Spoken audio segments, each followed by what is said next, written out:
Welcome back to the Malted Man Cave. I'm Keith. I'm John. And tonight John's going to be filling in for Dave. And tonight for you, we have yet another beauty from Campbelltown coming up.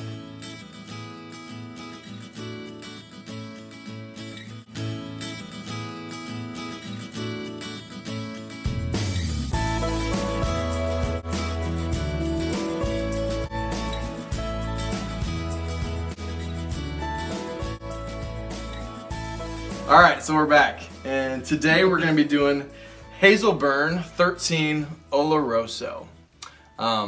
Pretty good whiskey, huh? Pretty good. John likes this one quite a bit. Don't want to spoil good. anything. So, little fun facts about this one. Comes in at 47.1% ABV. There's only 12,000 bottles of this in the world. It is non-chill filtered and non-colored, as every whiskey should be. Should we talk a little bit about the Hazelburn? Sure. Triple distilled. Any more fun facts you want to go? It's non-peated. This is, Springbank's, the three brands. You have Long Row, which is heavily peated, moderately peated, I guess. It's on the peat fires for, I think, 48 hours. Then Springbank, which is the main brand, which is, I think, 6 to 8 hours. And then Hazelburn, which is unpeated and triple distilled. So. It's kind of the ugly, underappreciated stepchild of Springbank. Yeah. That once she gets into college, you realize she's actually pretty hot. Super smoking hot. Yeah, I agree with you. Any more fun facts? One thing I'm curious about is the ABV on that one, because it's not cask strength, right? It's 47.1. It's kind of a bizarre. It's a bizarre ABV. 47.1. I wonder where they came up with that. I don't know. I mean, I assume it's not some kind of evaporation issue that it went down to that, because it's only 13 years old. But yeah, you wouldn't think that they must have watered it down specifically to 47.1. Yeah, I can't think of any other Springbank that is that ABV that I know of. I might be wrong. Yeah, not that I know of either. So let's read the back a little bit. So it's fresh and refill Oloroso sherry. It was distilled in October 2003 and bottled in March of 2017. And again, as I said, only 12,000 bottles worldwide. So pretty rare stuff. So we're pretty pumped that we got it. I got this. Well, never mind. I've stopped giving out my your source. My source of where I get this. Yeah. All right, you got your glass. What should we got? Have you seen that episode of Everybody Loves Raymond? Do you ever watch that show? Not very often. And the grandpa who's this grouchy, stingy guy. Mm-hmm. It's kind of crazy. Oh, we actually got more than I thought in here. Cool. Even though he's kind of a jerk to his wife, he did make sure a drink was perfectly even. It was just kind of a funny episode. Mm. Oh, that was a little bit more generous. Here. I know. You don't have to do that. Oh yes, I do. Okay. We're family.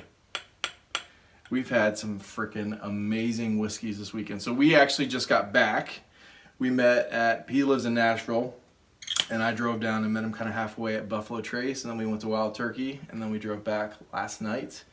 And we had entirely too many amazing whiskeys last night. So we had a little bit of an overload, almost. Yeah. And this was his favorite of the night, and that includes Deanston 20 Oloroso. Yeah. So, without further ado... Well, that co-favorite of the night, because that Van Winkle rye... Oh, yeah. Pretty that good. was pretty good. Very different whiskey, though. All right, without further ado, let's get into some whiskey. What do you got on the nose? It immediately comes off as being a little sour. That sour, fruity, sherry cask influence. I get a good amount of berries. Especially dried berries, and to me, one of the things I thought of right away was the kind of dried berries and fruit you get in cereal. Mm-hmm. I'm trying to think of a good example of cereal. Oh my gosh! I don't really eat a lot of cereal. What was the one that has bananas and cherries and had the rabbit? Trix. There's something that reminds me of Trix. Yes, absolutely. And I did not put that in my notes at all. You're totally right. Yeah. Wow. Yeah, that's actually exactly what I was thinking of too, and I forgot the name of that cereal too, which is kind of sad. But yeah, you get I can't remember the name of Trix, but I actually never Silly liked. rabbit. I never liked Trix. Trix are for kids. I never liked Trix, even when I was a kid. Never liked You're it. crazy. I mean, Lucky Charms was better than Trix, but Trix was still amazing. Way better. What was your favorite cereal? As a kid, I think Captain Crunch, if I remember. Oh, Captain Crunch was so good. Yeah. I was a pretty big fan of Cocoa Pebbles, though. Cocoa Pebbles were good. I don't think my mom bought those very often. It just seems like even less healthy chocolate cereal. Yeah, I know. What's another one? We should have done that as a question tonight. Yeah, I know. Actually, did you and Dave already do that one? I don't think we have. Oh, okay. We could do a curveball at the end. Yeah, for sure. Anyhow, so I get a little bit of that, that like artificial cereal berryness, like Trix. But there's also a little bit like if you get like a more of a healthy cereal that have like dried berries, like dried strawberries in it, like I can't remember the name of cereals, but you know, like unbelievable like how much bran Trix flakes is in here right now. But if you have like bran flakes that have dried strawberries in there, like those dried strawberries, I get a little bit of that in here too. Yep. Also, vanilla wafers. Yeah. So I get all that dirty, funky charcoal goodness that you get with a lot of Springbanks, Hazelburn, Long Row. A little bit of diesel fuel. Yeah, a little bit, yeah. Which sounds horrible, but actually is delicious. Acidic sherry sweetness. This one is, especially when I first opened it up, it was incredibly sour and acidic in a good way. I actually like sour, acidic stuff. Some people, if you don't like this may not be the one for you. But it was pretty pleasant. Now, it's definitely worn off towards the bottom of the barrel. And this has been kind of low for a while, so it's not quite as strong. A little floral honeysuckle. Yeah, definitely some honeysuckle. Milk chocolate, buttery biscuits, which I pretty much get with every J&A Mitchell. Yeah. The buttery biscuits. It's definitely got a maltiness, Yep. cereal grains. Black, kind of like sour cherries. Just kind of goes along with the whole like fruity Trix cereal note. Yeah. Barley sugar, and one note that I picked out, I don't know if I'm necessarily getting it today, but I put in my notes, a slight peanut note. Some kind of nuttiness, and I think it was like a slight peanut. It's not real strong at all. It was I just caught it one night when I was reviewing it. What do you got on the palate? I'm looking for the nuttiness. I agree. There is a little bit of nuttiness if you search for it. Yeah.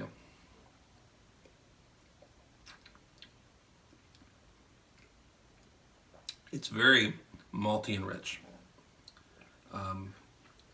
It really strikes me as being reminiscent of just old sherry, old, very mature. Done well. It seems older than 13 years to me. Like I'm pretty sure if you had given me this blind, I would have guessed it's older. Yeah. It's Springbank's really, known for doing that. They often bottle stuff that's older than what the age statement says. Yeah. I'd be surprised if they're doing it as often as they used to do. Yeah. I'm sure they do it less than they used to, but back in the day, I know that they used to do it quite a bit. Yeah. I don't know why they would need to anymore. Well, they're Or probably even having a hard if they time really keeping up for demand could. anyways, yeah. Especially with like one-off stuff like this. I think it's probably the Kinda triple distillation just makes it a little bit smoother. Well, that and you know, triple distillation, you're going to have a lighter spirit that results in it's going to take the cask influence a little bit more. So if you have a really good sherry cask, which I assume this is, you know, it's going to come across maybe a little more mature potentially. Yeah. Whereas Springbank distillate is a much hardier distillate, and the character Springbank stands up a little bit more than Hazelburn probably does, but not that, I mean, this isn't like a really, really light lowland style triple distillation. It still has that Springbank distillery character to it. It's just dialed down and a little lighter, a little maltier, maybe a little fresher, and I just think that this is probably really a good sherry cask that they used for this. That whether it said combination first fill and refill. Yep. They didn't say the percentages. Yeah. I mean, it tastes like there's a little of both, because like if you've had a good mature sherry, or a good high quality like Oloroso sherry, like there is some of that like rich notes that don't always translate in, sometimes an Oloroso matured whiskey only picks up on some of a good sherry note, some of the good sherry notes, like some of the fruitiness, maybe a little nuttiness. Like this is getting a little more complexity to it, I think. Yep.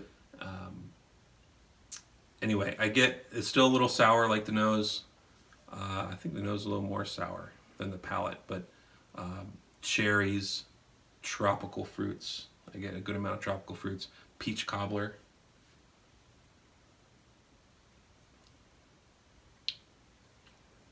Or berry cobbler. I get a little bit of peach. I noticed a distinct note of peach.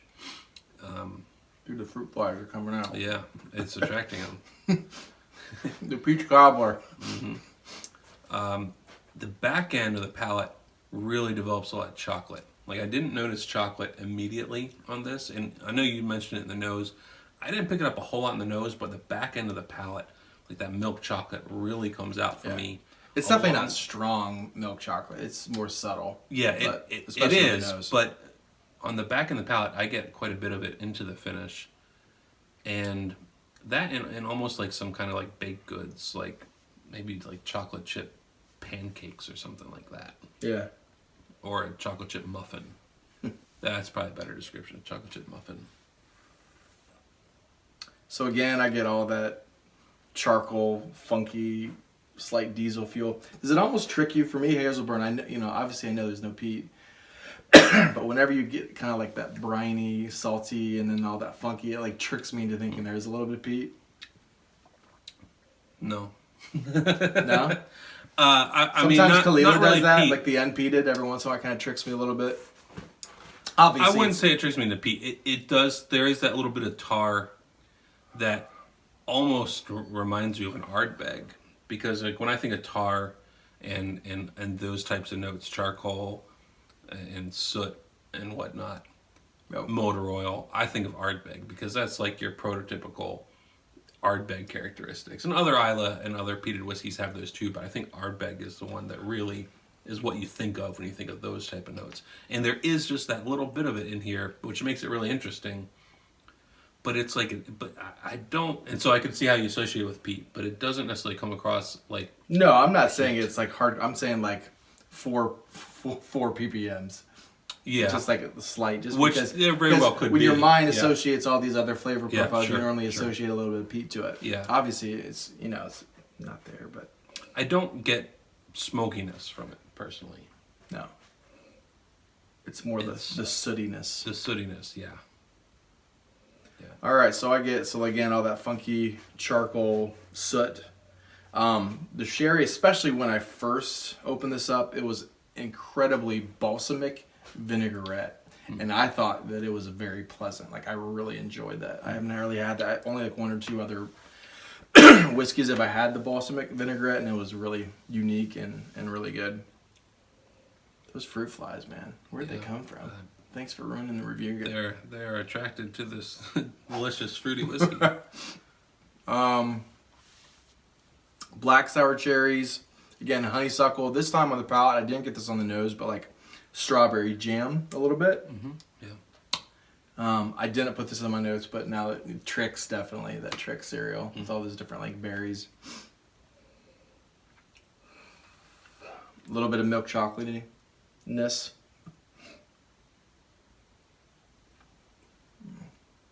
I think you were influencing me to like this even more.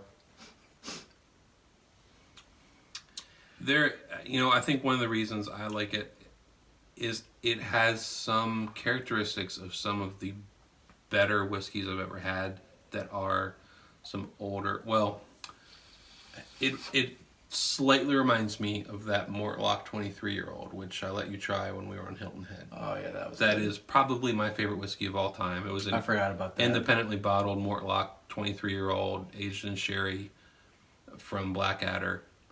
Yeah, that was good. Absolutely amazing, awesome whiskey. And this has some similar notes to it, especially with some of the baked goods and milk chocolate and berry and peach cobbler. And that it's just a little bit, not that Mortlock and Hazelburn have a whole lot in common, but they are both characterful malts that can do well in sherry. And Mortlock, of course, does very well in sherry.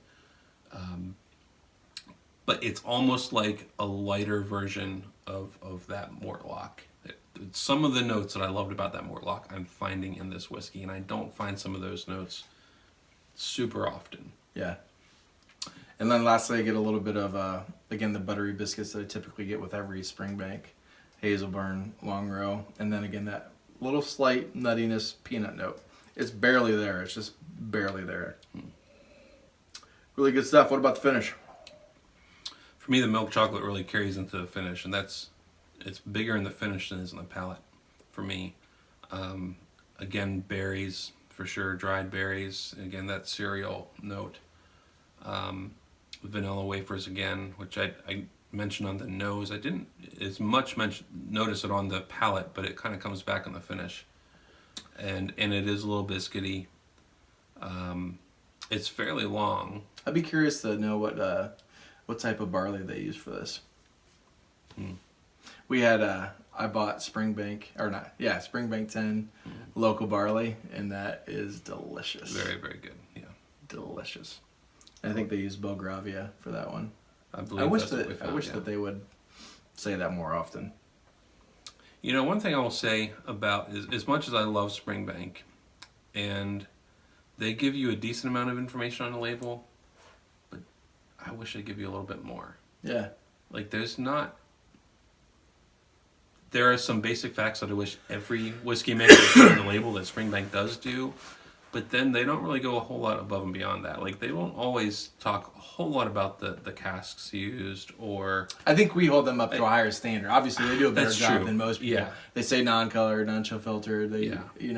I mean, they're at the... So we hold them to a higher standard. You know, I'm not looking for, like, some kind of flowery description of the whiskey itself, or some kind of fairy tale story about how it's the greatest barley ever used. But it would be cool, like, especially with local barley, 'cause I don't think it actually says it on the bottle.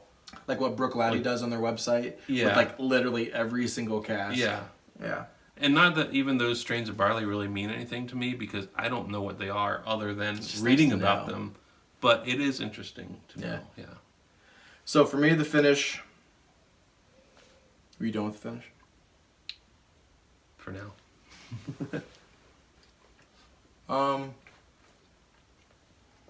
Could you imagine this at cast strength? This would be really good. I think on the finish, it's a little... The only negative I would give on this is the finish is a little thin. And I think it's more just because of the ABV. Not because it's not a great whiskey. It's just a little bit lower ABV. Yeah. I think at a higher ABV, it would be really long. So I think it's a medium, but kind of slightly thin mouthfeel as it trails into the finish. You get all those like sooty barley sugar, black cherry tricks. That's so prominent now that you say that. Like that's like just like that's all I can think about. A little bit of that acidic sherry sweetness. So about a medium finish to me. Yeah, pretty good. Just a little thin. Yeah. I do find that the finish is a little different almost with every sip. Like the last sip I took, I'm getting more of the peach again on the finish, which I wasn't getting earlier. I was getting on the palate and not so much finish. Now I'm really getting more peach and some fruitiness. So it's like every sip is a little bit different, and there's really, you know, I really want to get a bottle of this for myself now that I've tried it, because I feel like there's a little bit more to be discovered with like every little dram, which is to me a sign of a great whiskey, that you know you can find new notes in it with every time you sit down with it. Yep. So I think I said this on the Talisker 18, and I think it goes along with the whole tricks thing, but like I said, wild berry Skittles, not the normal Skittle candy, but the wild berry. Like I get all the like wild berry type fruits. And that's what tricks the are. Wild berry. Never? In a long. I think I tried them once when they first came out, and I don't think I've tried them ever again. So I don't remember what they taste like. All right, Malted Man Cave, mark out of 100. I actually forgot about thinking about what I was going to score this until now. I'm going to go 91 out of 100. Woo! 91. And he is way more liberal than way more conservative than I am when it comes to scoring. I like to score pretty high. I just love whiskey. I'm a lover, not a fighter. 91 out of 100. Man. I think I'm going to give this... 89 out of 100, almost a 90. If it was a higher ABV, I think it would be a 90 out of 100 for me. Either way, for the price, and this wasn't super expensive. It's like a little bit over 100. Yeah. Obviously, for a 13-year-old, yes, compared to most, like for that age. But it's Springbank, non-chill filtered. Amazing casks. Yeah. The complexity. It's 47. What is it? 47.1. Yeah, I would buy this at like 110, 120 bucks all day, every day. Yeah, definitely. All right. And to be honest, if it was cask strength, I might water it down close to this because I think it does. I wish it was. Typically, I water stuff down to about 50% ABV. That's I'm a cask strength whore. Like I rarely. add water. I am too. I always do. I add water. I always do to see what happens, but I enjoy drinking without water most of the time. I do sometimes too. But that's just because I'm lazy. All right, question of the night. Okay, question of the night. Who is your favorite sports play-by-play man? And, all right. And we'll allow of all time or current.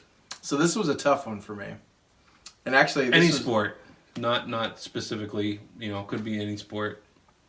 It could be golf. Tennis. Yeah, I love golf so much. I actually do like cricket. I do love tennis. Cricket? You like cricket? I've never watched cricket. It seems like an interesting sport. To me, the most iconic is Keith Jackson. He's always like, and the 200-pound freshman from Alabama. I don't know what it was about him. I just really enjoyed him. It brings me back like my childhood memories of watching college football. Being an Ohio State fan, obviously I love the NFL, but college football is like my passion. And I just think he just did such an amazing job. He seemed like a good guy too. Yeah. What about you? That's a great answer, especially if you're going all time. He was definitely awesome. But for me, I'm going to go with somebody that's still active, that's in his prime today, and that's my favorite today at least. All time for me is hard, but I'd put this guy up there all time too, and that's Kevin Harlan. Yeah. Who a lot of people don't know, like his name maybe. Probably most people know him from NBA. He calls NBA games on TNT, I believe, and he might do more than just TNT. I can't remember, but I know like he called the last NBA game I watched, which was the 76ers on Celtics, I think, on opening day of the season, and he called it.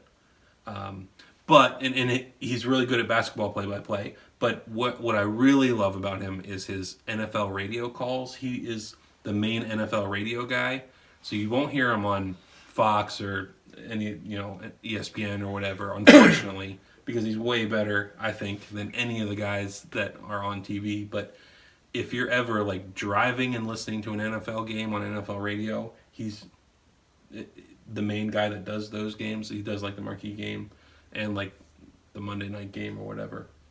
And his football calls are great. Yeah. Really great. And so I'm a big Philadelphia Eagles fan. Obviously, I'm still kind of, even though they are crapping the bed right now, man. They won yesterday. They're still going to win the division. I'm not worried about it. Anyhow, I'm still on a high from winning the Super Bowl. So I still haven't really come down off of that high. Okay, we're 4-4. So what? We won the Super Bowl. As a Bengals fan, I don't care. I was getting excited, and then we went to Kansas City and got curb stomped. And then I remembered this is what happens with Marvin Lewis. They won the Super Bowl someday. You think so? You might not still be alive, but someday. Anyhow, so of course I watched the Super Bowl multiple times. Dude, I cried like a baby. Seriously, when the Eagles won, like I've never cried as hard as I cried. Like I'm tearing up right now thinking about it. You Philly fans love your sports, man. We love our Eagles, especially. When me and Russ, my dad, when the Cavs won and beat Golden State in 2016, we were jumping up and down like little girls. Man, it was so. When I watched Super Bowl, I went to Philly and I went to it was the Fillmore in Philly, which it's like a little live venue, and so they were showing the Super Bowl on a big screen. Yeah, and it was packed. It sold out, and I mean it didn't cost much to get in, but it sold out as soon as I put the tickets up. And I mean, just everybody there was just hugging each other. It's like we were all just friends that knew each other forever. We're all crying and hugging each other and going crazy. Anyhow, that's besides the point. The point is, of course, I rewatched that game several times, and there's 3 different calls. There's probably more than 3 different calls, but there were 3 different announcer calls that I watched. Of course, there was the main American TV one with Chris Collingsworth, which was just awful because he's a moron, and that call was terrible. And I will say this too, Al Michaels used to be great. He needs to retire. He needs to retire. He's who else needs to retire? Good. He just doesn't call the game well anymore. He just blatantly gets facts wrong throughout the game. I don't know if anybody else notices this. I loved Al Michaels. I mean, he's also one of the all-time greatest. I mean, he did the Miracle on Ice. Yeah. It's the greatest single call of all time. Do you believe in miracles? Yeah. But man, he's just lost it. I'm sorry, Al. You've lost it. How old is he? Ballpark. 103. You know who else needs to retire? And I know he's not an announcer. Chris Collingsworth? Lee Corso. That's just sad sometimes. He does. And I love Lee Corso. I'm glad it's keeping him. You know, sometimes, unfortunately, when they retire, like look at what happened to Joe Pa. Nah, there's other extenuating circumstances. He hadn't actually retired when that came out. Anyways. Okay, anyway, let me finish the story about the Kevin Harlan. So there was that call. Then, of course, I watched the Super Bowl with the Eagles' local announcers, who's Merrill Reese and Mike Quick, and they're great. I grew up listening to Merrill Reese. Awesome play-by-play man. But then I also listened to the NFL radio call, which was Kevin Harlan, and his was the best call of that game. And I've watched that Super Bowl at least 6 or 7 times, and I've watched each play-by-play announcer at least twice call it. And Kevin Harlan's call of that game is just awesome. And the other great Kevin Harlan call is, if you do a search on Google for Kevin Harlan fan on field, we just watched it before we started recording. There was an incident a few years ago where a fan runs onto the field in the middle of an NFL game. And it apparently was a really terrible, boring game. And the fan running on the field was the most exciting thing that happened. And so Kevin Harlan does a play-by-play of the whole ordeal. And it's just hilarious and great. Go watch it. Google it. It's great. So that's why I love Kevin Harlan. Well, thank you guys, as always, for joining us down in the Malted Man Cave. John, thanks for filling in for Dave. It's been awesome having you up and going on the Thanks tours. for having me. Like, subscribe. If you guys have a question of the night that you want me and John, or typically me and Dave, to banter about, please leave that in the comments. And as always, sláinte. Sláinte.